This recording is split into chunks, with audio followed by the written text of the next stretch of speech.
In this video I want to tell you about meditation and why and how it works for everyone. Meditation is an ancient practice to calm your mind and soothe your soul, or reinforce your mind to be able to stay calm in tricky situations. It's also a healthy practice because if you can release stress at least once a day for a few minutes, then your body will thank for it. Now, meditation is always often considered a practice, a spiritual practice. So people often think that you need to believe in something to be able to meditate, or maybe you avoid some beliefs, but that's not true. You don't need to be spiritual at all for meditation to work, because it's hardwired in our physiology.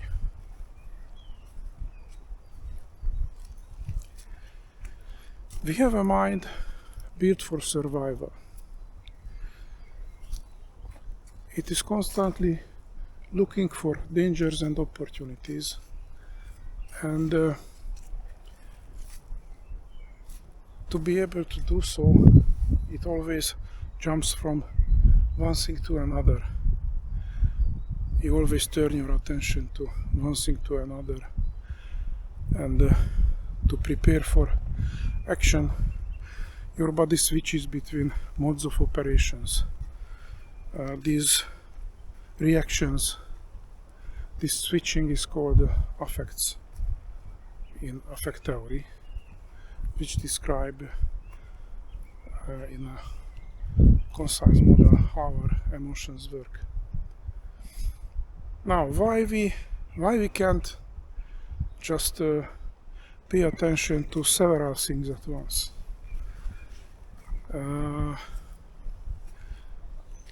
First, it costs a lot of energy, but if it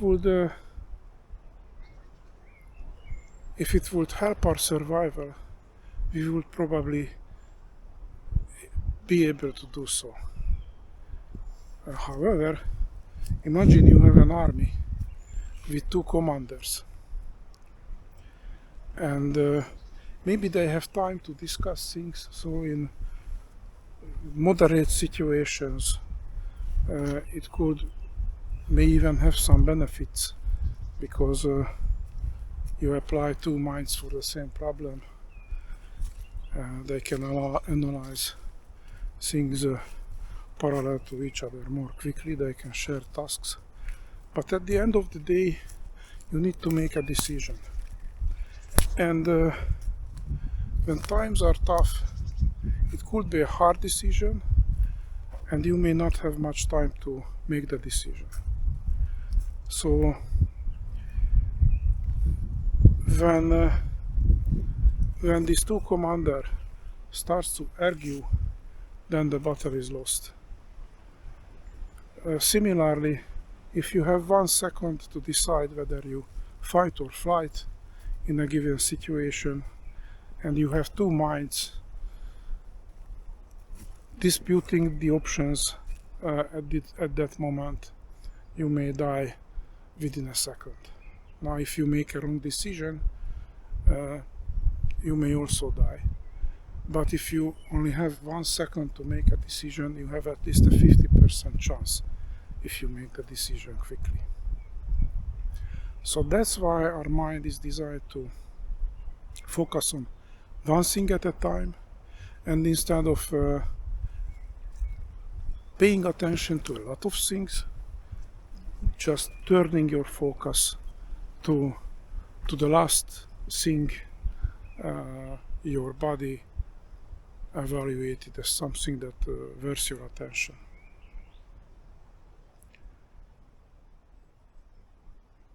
They used to say that your mind is like a monkey, that it just jumps from one place to another, touches everything, rises its interest.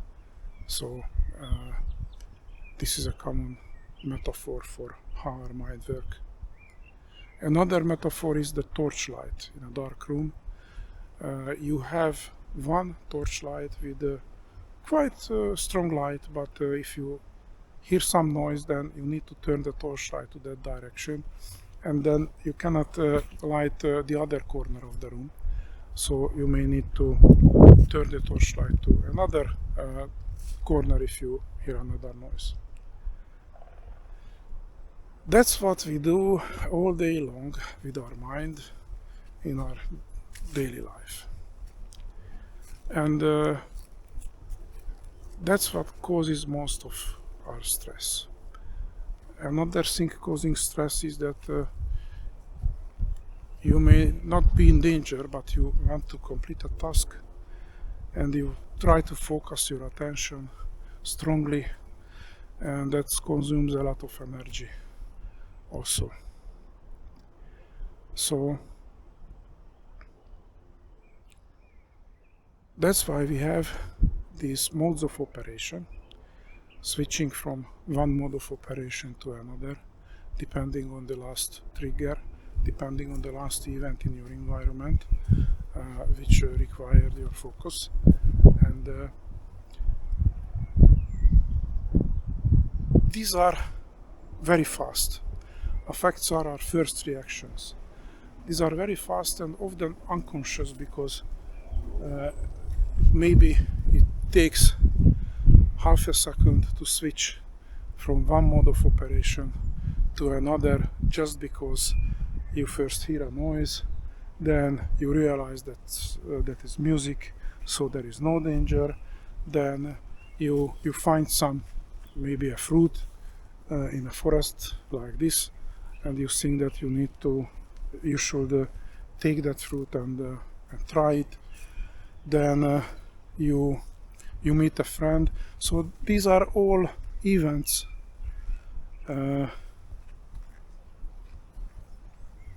stimulating your mind and making you switch your modes of operation. The next level is when this state, when this mode of operation lasts long enough for you to consciously realize that you feel something. That's what we call feelings. Feelings are general. Feelings are like being frightened, being afraid,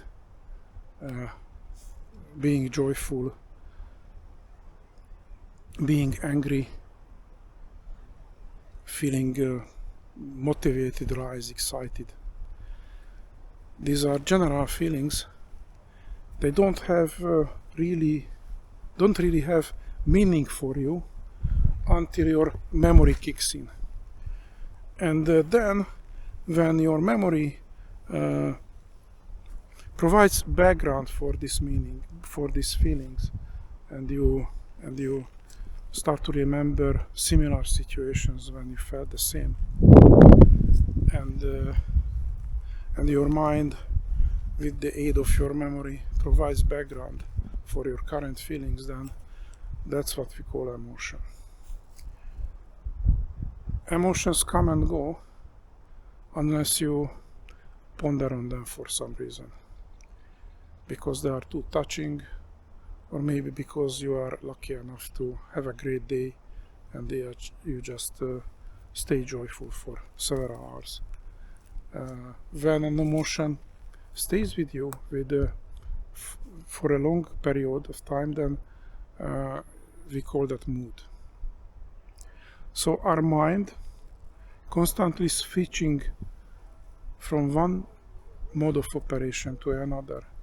The switches are called affect, and for that reason your emotions, your feelings and emotions come and go. And sometimes when your memories are strong enough and there is nothing to push out from that state of mind, then it just stays with you and you get in a mood. It could be good, it could be bad, it could be sad, it could be melancholic in the good sense or melancholic in the bad sense, or it could be joyful. All these just from your thoughts and from something that triggered that thought. When we don't have external triggers, our mind just can't easily relax, so it just continues to look for danger and opportunities, and it also amplifies anything that finds in your environment. So if you just if you are in an empty room with nothing around you, then your mind just starts to make up things to pay attention to. These could be thoughts, this could be even hallucinations, this could be memories, this could be worries about the future, this could be plans for the future. Anything that comes from the inside can also be a trigger for modes of operations, feelings, emotions, and moods, even if you are completely isolated. Meditation helps you relax and take a break from this process, because it serves your survival. You cannot just switch off this process, so it is always and constantly there. You cannot switch off for the reason that all thoughts, all internal emotions, all internal memories emerging can trigger another affect, another feeling, another emotion. So even if you are isolated in a silent room, then your thoughts just coming up, and if you try to focus on not wanting to think, not wanting to feel or think anything, that's also a trigger. So the only way to seize these processes, seize these neural firings, is waiting for them to fade, because all of them fades after a while and gives place to another. I mean, if it is something important and it needs your attention and reaction, then it won't fade at that moment. But if it doesn't, then it's just fade, because your body is also designed not to overreact too much. So if the noise, the frightening noise is gone, then your fear is gone after a while. You just relax, you just realize that there is nothing there, maybe just a fallen tree or something, and not a bear chasing you.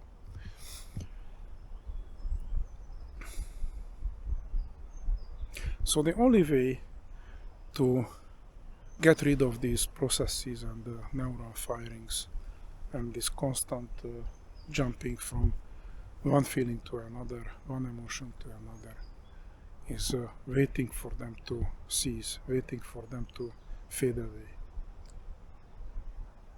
And accepting in the process that they just keep coming for a while. So you shouldn't react to them. I mean, yes, if something just emerges in your mind, you cannot not think about that, but you can do one thing, that if it is a problem you could solve someday, then you just decide not to solve it at that moment. I mean, that's something you can still do. So it emerges in your mind, but you can decide not pondering over it for a long time. That's what people mean when they say that you should let it go. It doesn't mean that you just turn that off. it means that you are not solving the problem, not pondering too much on it. Just accept the fact that yes, it emerged, and yes, you cannot switch it off, but at least don't try to solve it at that moment. You will have time for that later. If you can solve it. If you can't, then it doesn't matter. I mean, it doesn't matter how much time you spend on it. Now,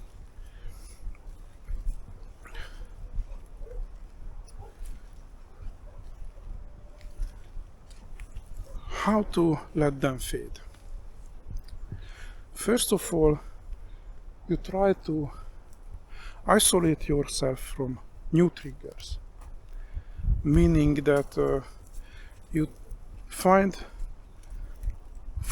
a calm place, somewhat isolated, where your friends and family let you be alone for a while, and there is no events, noises, colors, smells, anything that disturbs you much. I mean, you don't need to be in a perfect silence, but at least a calm environment with no interaction. Then you sit down in a comfortable position. It doesn't need to be sitting in a lotus position. You can just that's the cross-legged position. In some cultures they say it's lotus or half lotus, or there are many varieties, but the best way to do it is just find a comfortable chair. A chair in which you can sit, on which you can sit with a straight back, like as if your head were pulled up by a string, and just straight your back, and sit comfortably. Spend a few minutes on finding the best position for yourself. They often say that if you feel something, you shouldn't react. You try to stay calm and not react, waiting for it to fade. Also, for example, a scratch, you just an itch, you just shouldn't scratch it. I would say that for beginners, spend a few minutes with getting comfortable. If you feel an itch, just scratch it, and then after 5 minutes, try not to. But if it is really disturbing, it is better to just get rid of it and continue your meditation practice. Now, you shouldn't expect results in any of your sessions, especially at the beginning, because when you sit and wait and you are isolated physically from external stimuli, then your mind kicks in, and your thoughts and emotions emerge from the past or worries from the future. And that's the second phase you must go through when you start with your meditation practice. And the cure is, again, just you need to wait for them to fade. There is nothing else you can do. But they may not fade in a few minutes, at least when you begin your meditation practice. They may last long enough for you to give up. And for that reason, I would say that for all these challenges, it takes some time to get used to them. Get used to sit calm, sit motionless, and get some time to get used to letting your emerging thoughts and feelings fade.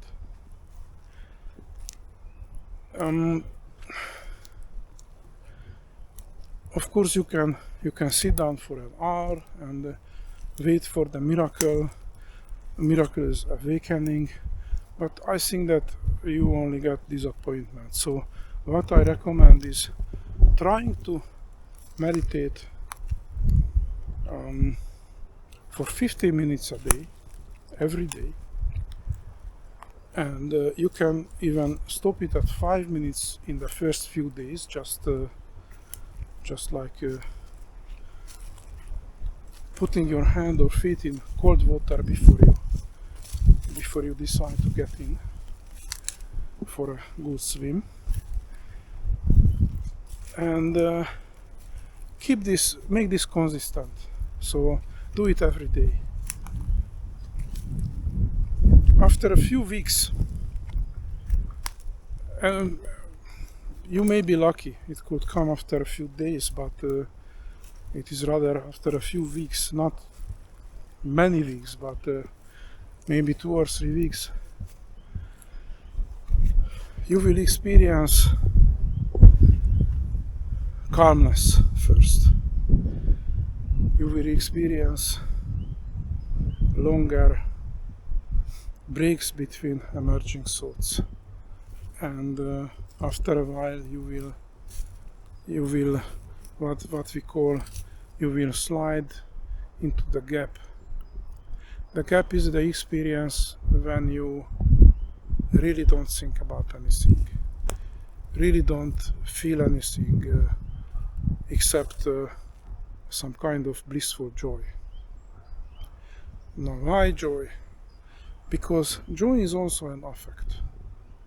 The joy affect works like when you have a joyful experience, then you just relax.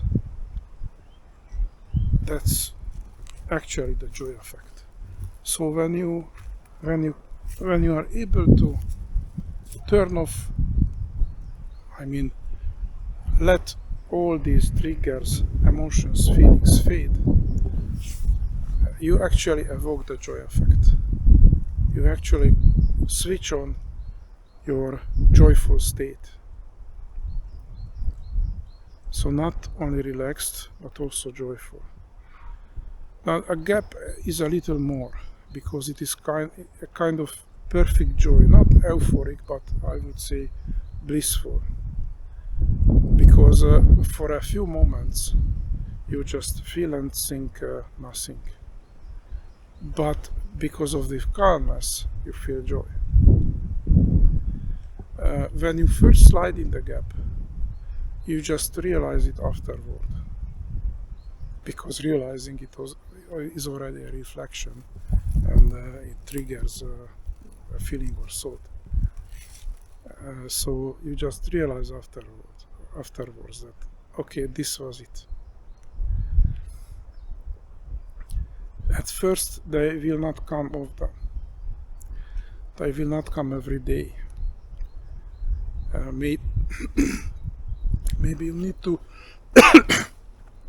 wait for another week or two doing your daily practice before the next experience of sliding in the gap comes. But if you persist and if you practice every day, then this experience will be more frequent, because your mind already expected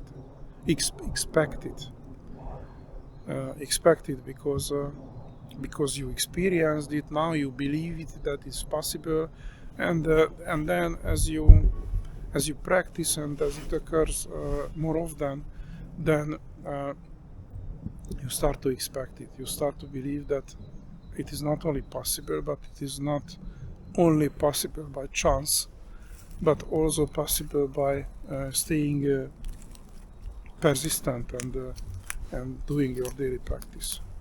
And it helps for your mind to switch in this mode of operation earlier. So that's how meditation works. And that's why it works for everyone. What is it good for? This is another field of discussion, disagreement, because some people say, mostly those who are more spiritual, that it is some kind of spiritual liberation, which is, I believe it's true in a sense, even if you are not spiritual. So it is you just you can be a free person believing in personal freedom, even if you are not spiritual and if you are not attached to some high level concept, God or spirits or soul. But by the way, I am not religious but faithful, so I am not saying this as an atheist, but if you are an atheist, it also works and you could still be a free soul.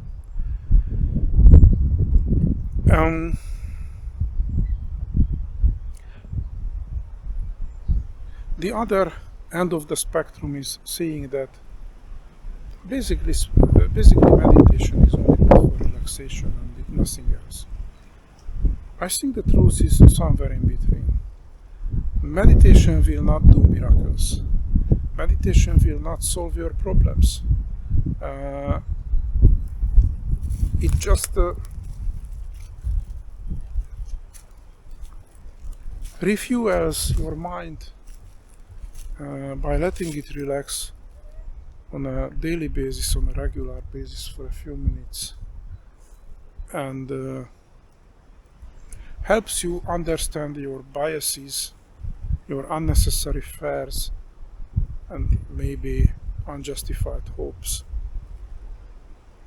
just by reflecting on yourself day after day, and during the process slowly understanding how and when your emotions kick in and how they stay, or how you can make them go. Another thing it is good for is for this relaxation effect. It is a good stress reduction tool on the short run and on the long run, and it mitigates some of the bad effects of stress on your health. Again, it will not cure your illnesses, but it helps you stay healthy, or helps you heal if you are sick.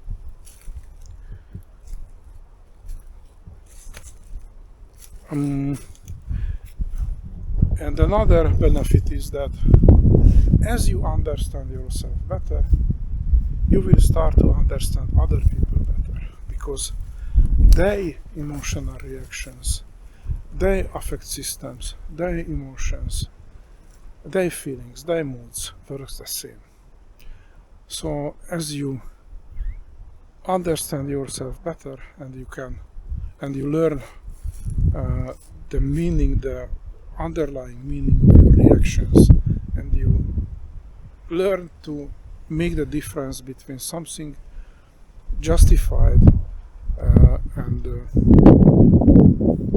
needing your attention, needing your reaction, and something unjustified when you just overreact. Then you start to understand others better, and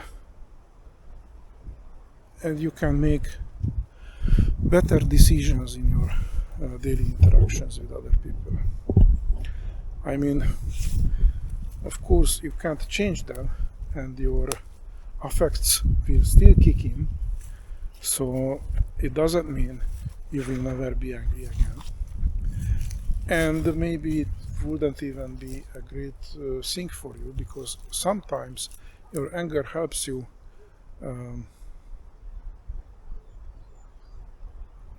start to solve problems, start to face obstacles you would otherwise avoid, and just suffer from them from a long time. but at least you understand how this works. You may understand what to say or what not to say if you want to de-escalate a situation when someone is angry, and you just need to be calm to find a common solution. Again, unfortunately, if you are the only person who meditates, it won't change the other people, so others may just don't understand their own feelings, and it puts the responsibility on you to find a better solution, because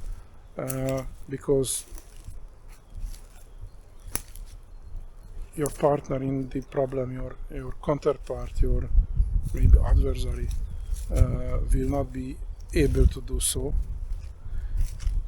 But it is still better than having both of you with the lack of knowledge and with the lack of understanding in the same situation, with a lot worse chances to solve and to avoid an escalation.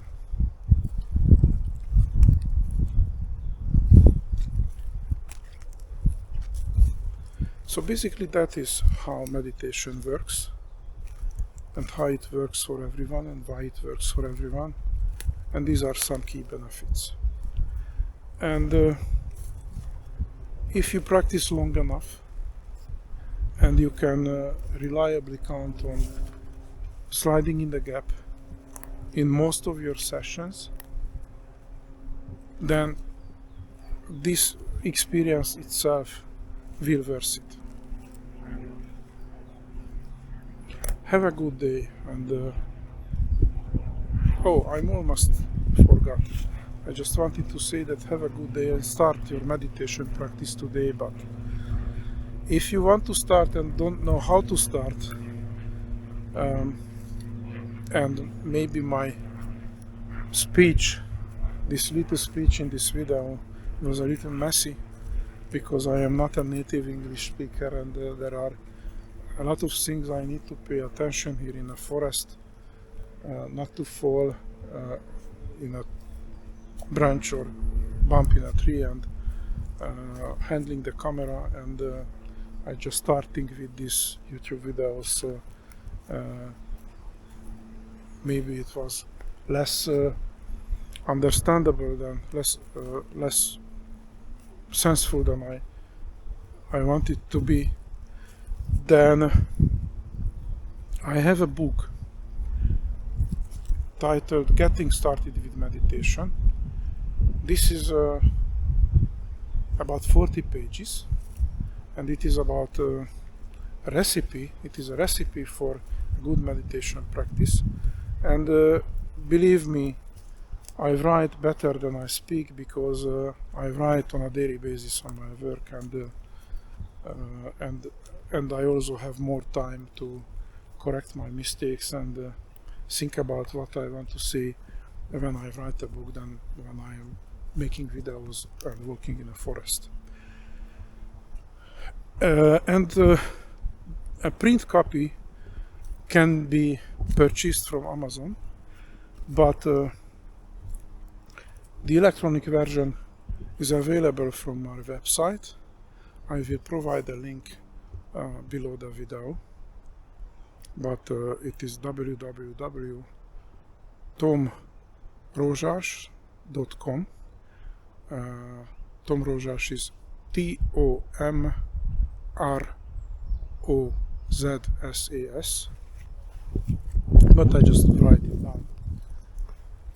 And you can download the electronic copy, and you can decide if that's more meaningful and more concise, more professional than my videos right now.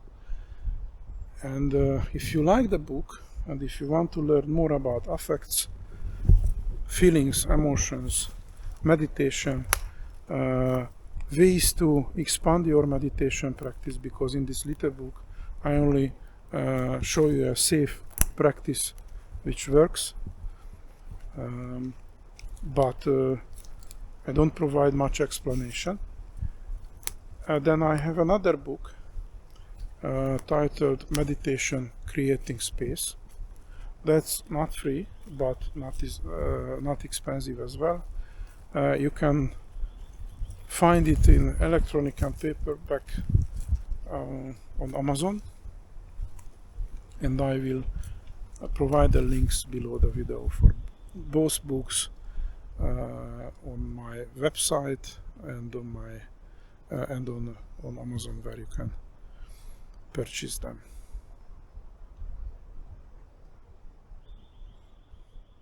Now I get to the end of my explanation of meditation. So now I can say that have a nice day today, any day, and I think that you should start meditation today, maybe just 5 to 10 minutes. And if you are not a person who falls for meditation, just take a walk in the forest. If you walk alone, that's a kind of meditation itself. If you go with friends, then you can still evoke the joy effect in all of you. And that's worth it.